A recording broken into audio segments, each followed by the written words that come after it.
Mayor, Council, and Budget Committee members, thank you for this opportunity for myself. For those who don't know me, I'm Chief Richard Lewis of the Springfield Police Department, obviously.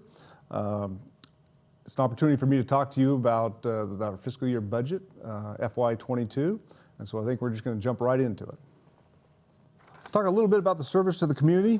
We, like a lot of other businesses and government agencies, have adapted to the changes brought on by the COVID-19 pandemic. Staff has done an excellent job in providing nearly the same level of service to the Springfield community, even under these difficult circumstances. Obviously, policing never stops, and while 2020 was challenging, to say the least, I'm grateful for the dedication of our staff who continue to provide those key services to the public.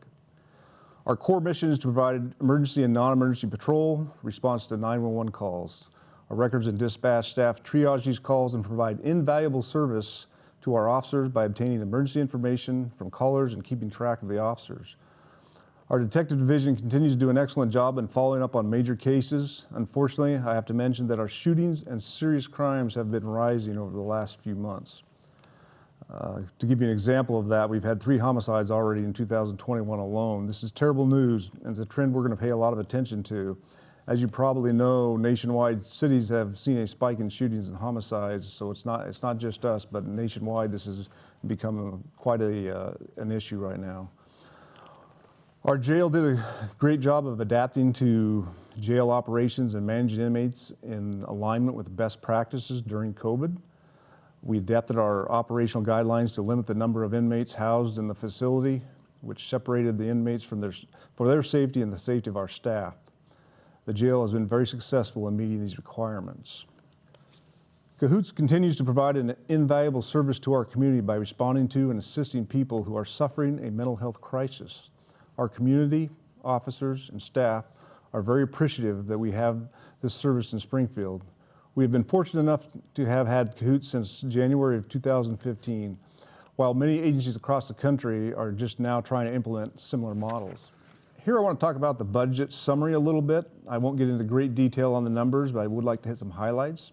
A couple of specific changes you'll see for FY22. As you can see by the table, our overall budget only increased by $100,000, but that's mainly due to the targeted budget reduction of 2 of our full-time employees. One of those is a community service officer who was assigned patrol responsibilities, and the other is one of our records call takers.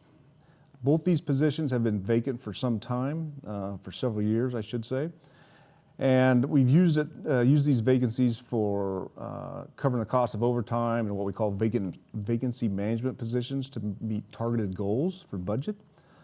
I'm confident that the service delivery to the public will not be significantly impacted by this reduction in staff. When identifying areas of budgets to cut, we really want to try to identify those areas that will have the least impact on the services that we provide and the services that the community is expecting from us. The body-worn camera program and the in-car video program adds about $56,000 to the existing budget for ongoing cloud storage costs and maintains the 1 additional FTE dedicated to daily operations of the body-worn camera program. The body-worn camera program will be discussed in further detail later in our presentation, so I'll kind of go into more detail about that in a moment. Cahoots, as most of you know, Springfield Cahoots services have been funded primarily by a state grant managed through Lane County for several years. Springfield Cahoots services were fully funded initially. Then in FY20 and FY21, Springfield was asked by the county to contribute 25%, which was roughly about $207,000. This year, Springfield was asked to contribute 50% of the program costs, which is approximately $450,000 when incorporating the annual cost increases. Cahoots continues to be a very valuable service to the community, and it's something that we really rely on.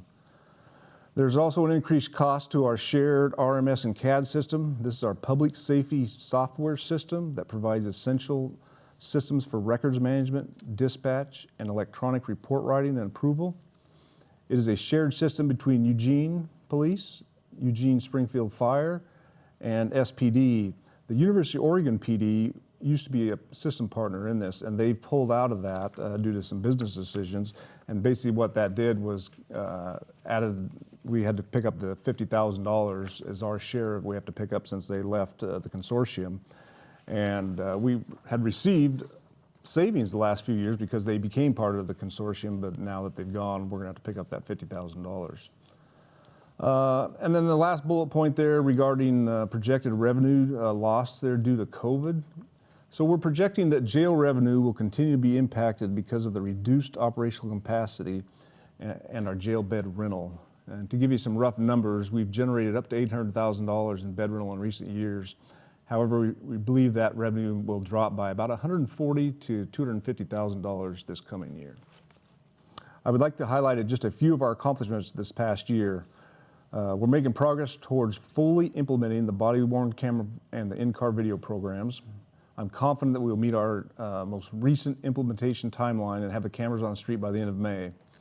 The following slide, after this particular slide, has more detail regarding the body camera program, so I'll talk about it in greater detail in a moment. One of our other accomplishments for last year was our Springfield jail became a member of the OSAA, and the OSSA is the Oregon State Sheriff's Association. Springfield has the largest municipal jail in the state of Oregon.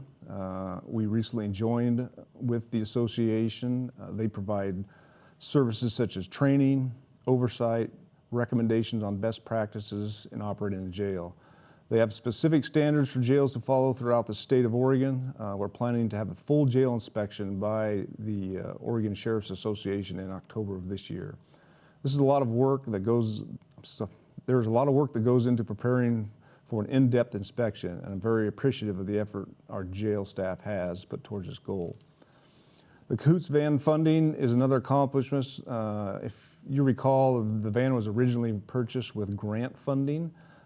We had to come up with the dollars for it this year, and so with contributions from Springfield PD, Eugene Springfield Fire, and Lane County, we're happy to say we've got, and $76,000 in a grant, and we've got enough funding to get a new Cahoots van.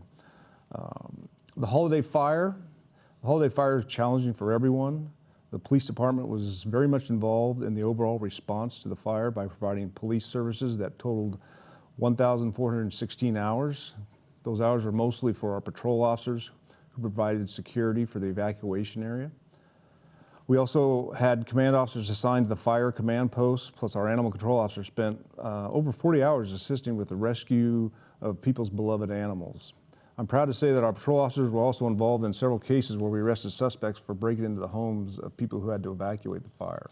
So I'm not going to bore you with all the details on here. I'll just hit a couple highlights. As you can see, we started this back in July and August where we did some demonstrations and testings. We identified GTAC as the preferred system vendor. And I'll jump ahead a little bit there to March and talk about, I think everybody knew there's a little bit of delay because we were trying to get the grant funding. And when that grant funding was tied to the Department of Justice approving our policy, and we were just kind of waiting on them, that has been approved now recently here in March. And so since we got that approval, we were able to sign the contract for the hardware services, and we're still projecting, I realize it's ambitious, but we're still projecting a go-live date of May in fact, here shortly in just a couple months. Some of the initiatives for FY22, we want to renew our community outreach efforts. They've been severely hampered or curtailed because of the COVID-19 pandemic. Prior to COVID, we were extremely active in the community through various programs, community volunteers and partners. I'm hopeful that by sometime in the late summer, we can restart those efforts. One of the new programs we're trying to launch, and I think I've talked about this before, in cooperation with the Springfield School District, is the Youth Police Academy. The concept behind this is it will be similar to the Citizens Police Academy, but involve high school students from Springfield and Thurston. Introducing the youth to law enforcement could create a better relationships with the Springfield youth, and ideally get these students excited about a career in law enforcement once they finish high school and eventually finish college and become of age. Hopefully we can use this as kind of a recruiting ground. We also have a goal this year to enhance and update the department's website, making information more accessible and easier for people to navigate it. And we want to conduct a citizen survey in order to identify community concerns and where they see their police department in the future. We will use the information from the survey to help us with our long-range planning and service delivery. For future considerations, the big one there is the police and jail local option levy, and I'm going to talk about that more specifically in a slide coming. And the same thing with my second bullet point here, the replacement of key equipment has its own slide, so again, I'll talk about that shortly. The third bullet here talks about reclassification of a current detective position to a second computer forensic specialist. As most of you know, more and more evidence can be extracted from electronic devices through the forensic analysis, but it takes a special skill set, extensive training, and specialized equipment. We have the equipment, we have a detective that's already assigned to that, but the workload in the future is going to mandate that we put additional resources toward this specialty. Another area to watch in the future is our RMS and CAD system may require migration to another application platform.